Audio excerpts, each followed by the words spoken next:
장사의 목적이 돈이라고 생각하셨다면은 지금부터 말씀드릴 이야기가 매우 충격적일 수 있습니다. 우리는 너무 당연하게 이렇게 말합니다.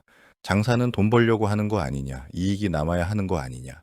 그런데 제가 지난 10년 동안 1000명 이상의 사장님들을 만나고 잘 되는 가게와 망하는 가게를 가까이에서 지켜보면서 확실하게 깨달은 게 하나 있습니다. 장사의 진짜 목적은 돈이 아닙니다. 장사의 목적은 고객을 만들고 그 고객이 다시 오게 만드는 것입니다. 돈은 그 다음에 따라오는 결과일 뿐이지 그 자체가 목표가 되는 순간부터 장사는 점점 힘들어지기 시작합니다. 생각해 보십시오. 돈을 목표로 하면 무엇부터 보이기 시작할까요? 원가, 인건비, 임대료, 카드 수수료, 광고비, 배달 수수료 같은 숫자부터 보이기 시작합니다. 그러다 보면은 자연스럽게 좀 메뉴를 줄이고 서비스도 줄이고 사람 쓰는 것도 아까워지고 결국 손님에게 돌아가는 가치는 계속 줄어들게 됩니다. 그러면 이제 어떤 일이 벌어질까요? 손님은 더 이상 그 가게를 선택할 이유가 없어집니다. 결국 매출은 줄고 사장님은 더 조급해지고 다시 비용을 줄이고 이 악순환이 반복됩니다. 반대로 고객을 목표로 하는 가게는 생각의 방향이 완전히 다릅니다. 이 가게에 왜 사람들이 와야 하는지, 왜 다시 와야 하는지, 어떻게 하면 이 가게를 기억하게 만들 수 있는지를 먼저 고민합니다. 그러다 보면은 메뉴 구성도 달라지고 서비스 방식도 달라지고 마케팅 방법도 완전히 달라집니다. 그리고 이 가게들은 신기하게도 불황이 와도 쉽게 무너지지 않습니다. 장사가 안 되는 이유를 사장님들께 여쭤보면은 대부분 이렇게 말씀하십니다. 메뉴가 문제인 것 같다고, 인테리어가 너무 낡았다고, 상권이 죽었다고, 위치가 안 좋다고 말입니다. 물론 이런 요소들이 영향을 안 미치는 건 아닙니다. 하지만 본질적인 이유는 하나입니다. 손님이 없기 때문입니다. 매출이 없어서 힘든 게 아니라 손님이 없어서 매출이 없는 겁니다. 이 순서를 거꾸로 생각하시면은 해결 방법이 보이기 시작합니다. 제가 잘 아는 한 고깃집 사장님 이야기를 해드리겠습니다. 그 가게는 솔직히 말해서 동네에서 제일 맛있다고 할 정도는 아니었습니다.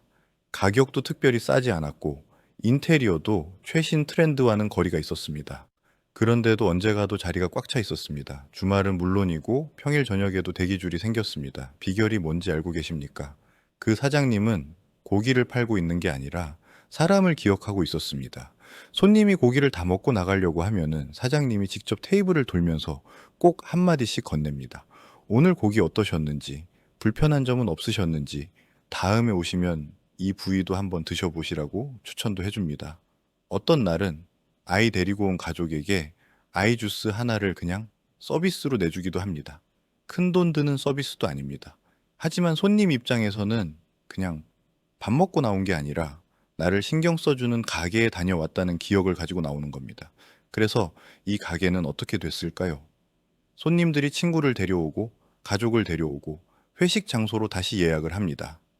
단골이 늘어나니 굳이 할인 이벤트를 크게 하지 않아도 자리가 찹니다.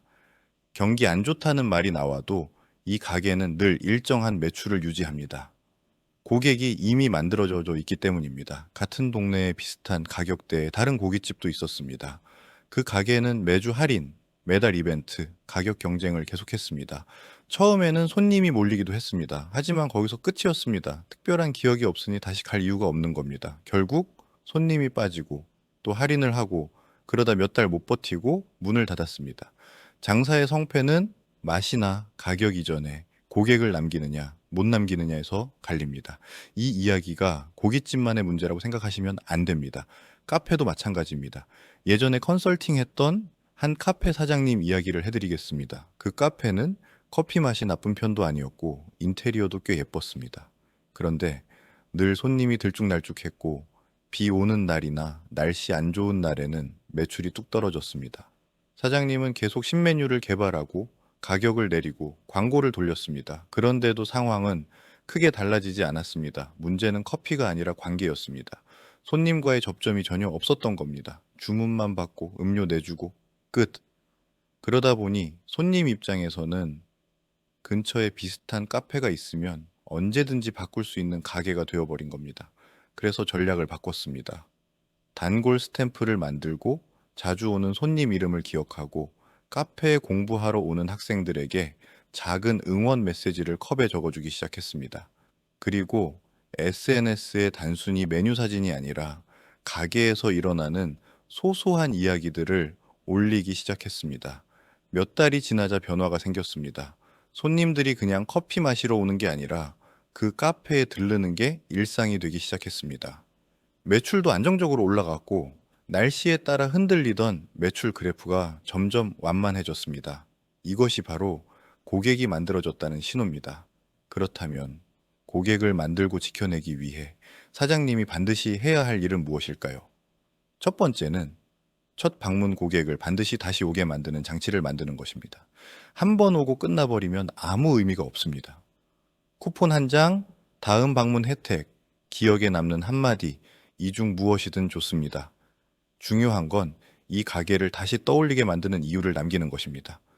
두 번째는 온라인에서 끊기지 않는 연결을 만드는 것입니다. 요즘 손님은 가게 문을 나가는 순간부터 다시 온라인 고객이 됩니다. 검색하면 바로 나오고 사진이 보이고 소식이 뜨는 가게와 그렇지 않은 가게의 차이는 생각보다 훨씬 큽니다. 새로운 메뉴 사진 하나, 오늘 가게 분위기 하나만 올려도 손님은 머릿속에서 가게를 계속 떠올리게 됩니다. 이 반복 노출이 결국 재방문으로 이어집니다. 세 번째는 감정을 건드리는 경험을 만드는 것입니다. 사람은 배만 채우러 오지 않습니다. 기분, 분위기, 대우받는 느낌을 함께 사러 옵니다. 그래서 같은 돈을 써도 기분 좋은 가게에 더 오래 기억이 남습니다. 이 기억이 쌓이면은 가격이 조금 올라도 다른 선택지가 있어도 다시 그 가게를 선택하게 됩니다. 많은 사장님들이 이렇게 말씀하십니다. 하루 종일 가게에 붙어 있는데 왜 통장에는 남는 게 없을까? 이렇게 계속 버티는 게 맞는 걸까? 나만 제자리 걸음인 것 같다는 생각이 든다고 말입니다. 그 마음을 저는 너무 잘 알고 있습니다. 그런데 분명히 말씀드릴 수 있는 건 사장님이 부족해서 그런 게 아닙니다. 장사를 열심히 안 해서도 아닙니다. 방향이 조금 어긋나 있었을 뿐입니다. 돈을 쫓으면 장사는 점점 더 힘들어집니다. 고객을 쫓으면 장사는 구조가 바뀝니다. 구조가 바뀌면은 사장님이 매일 몸으로 버티지 않아도 매출이 유지되는 단계로 올라가게 됩니다. 이 차이가 바로 장사가 직업으로 끝나느냐, 자산으로 남느냐를 가르는 지점입니다. 장사는 절대로 돈만의 싸움이 아닙니다. 사람을 모으고 그 사람을 지켜내는 싸움입니다.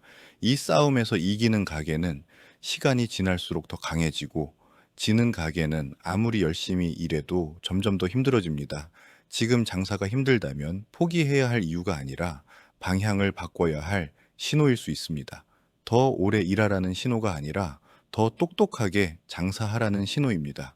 음식을 만드는 레시피가 있듯이 가게를 알리고 매출을 올리는 마케팅 공식이 있습니다. 잘하고 못하고의 차이가 아닙니다. 방법을 아느냐, 모르느냐의 단순한 차이입니다. 매출 때문에 고민이 있다면 지금 바로 고정 댓글 확인하세요.